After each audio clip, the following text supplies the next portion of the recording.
Mr. Yakunin, Vice President Kallas, Ministers, distinguished guests, ladies and gentlemen.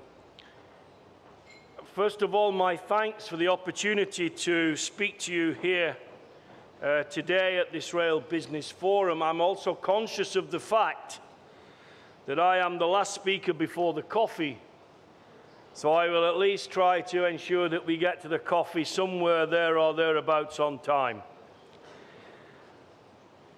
I believe today gives us a great opportunity to strengthen the cooperation between our two sides in the area where I think we share a common interest: developing a fast, efficient, safe, modern trans-Eurasian rail corridor.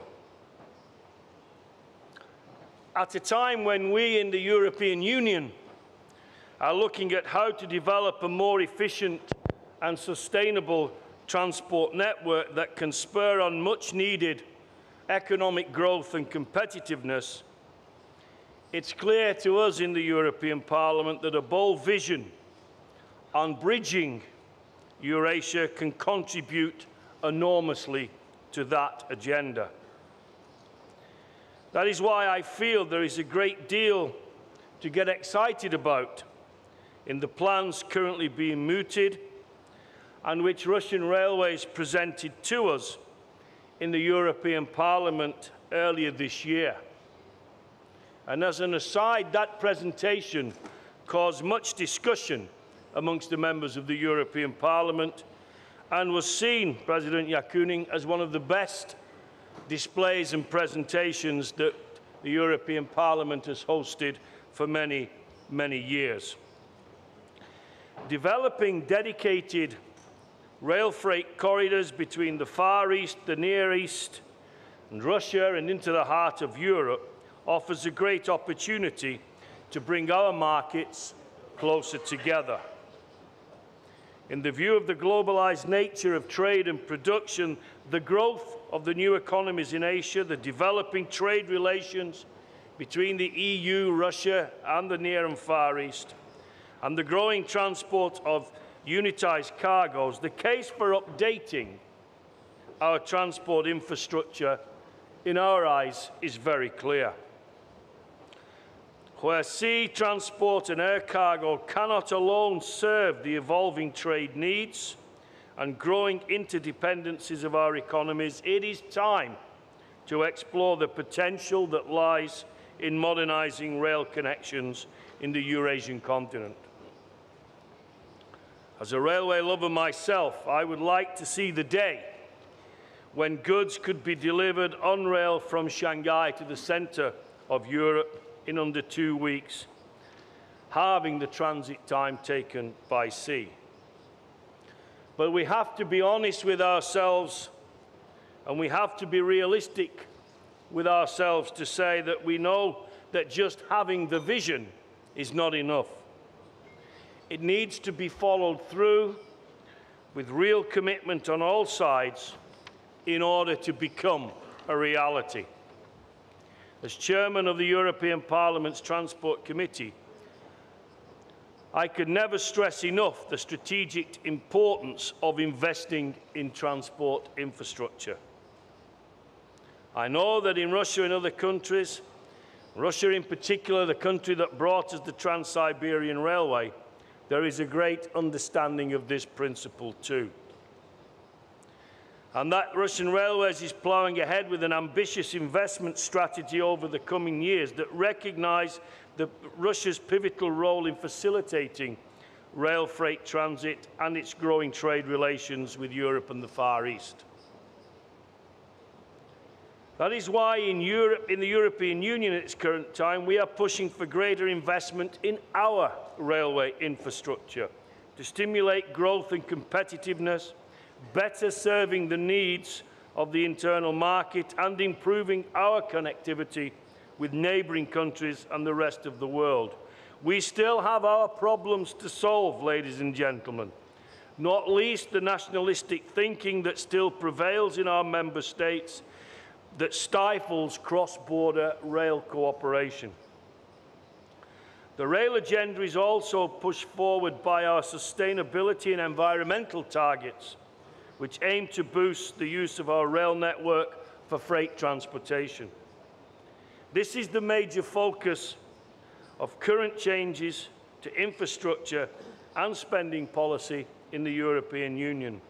And we support strongly Commissioner Kallas's wish, both with the TEN-T network and the Connecting Europe facility, to ensure that the resources are there to deliver that infrastructure. In concrete terms, it does mean prioritising the development of fast, secure and efficient rail connections between the east and the west of Europe. It also means more emphasis on connecting our external rail networks, extending the rail networks to neighbouring countries, and developing specific rail freight corridors within Europe, which facilitates the development of east-west traffic in the EU, and thus also for traffic on that Europa-Asia axis. But investing in rail infrastructure is only one small, albeit crucial, part of modernising rail connections. It is also a question of putting the different pieces of the jigsaw together. In other words, enabling the smooth and seamless passage of rail transport from one country to another and from one continent to another. To do that, attitudes will have to change, and the principle of greater European added value embraced more than has been the case up to now. Removing any unnecessary technical and administrative barriers is essential, ladies and gentlemen, if we're to ensure that faster and more efficient rail connections between the two continents becomes a reality. That means looking at how many different standard gauge sizes and rules that apply across our different railway systems can be overcome to deliver the much desired shorter transit time, reliability and flexibility. It never ceases to amaze my committee that in civil aviation we can achieve all of these things, but in railways we seem to fail miserably when we have to sit down and do this kind of thing. In Europe, we have worked hard to break down the many different national standards and rules that exist. Дело в том, что в Европе существует действительно много различных правил и стандартов в разных странах, и нам приходится преодолевать эти барьеры, в том числе и барьеры на длинных перевозках.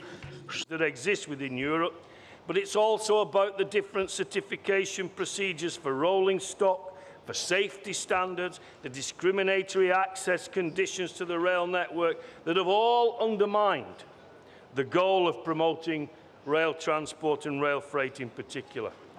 And we have to show the political commitment to overcome these artificial barriers if we are to seriously take advantage of the growing market potential for freight shipments between Russia, the Near East, and the Far East and the European Union. This means building on the work done by the OSJD and the European Rail Agency to facilitate convergence between 1435 and 1520. I know that experts from the 1520 countries already provide invaluable knowledge in the field of the 1520 gauge, which in turn helps us in developing the necessary technical specifications for improving that key element, interoperability.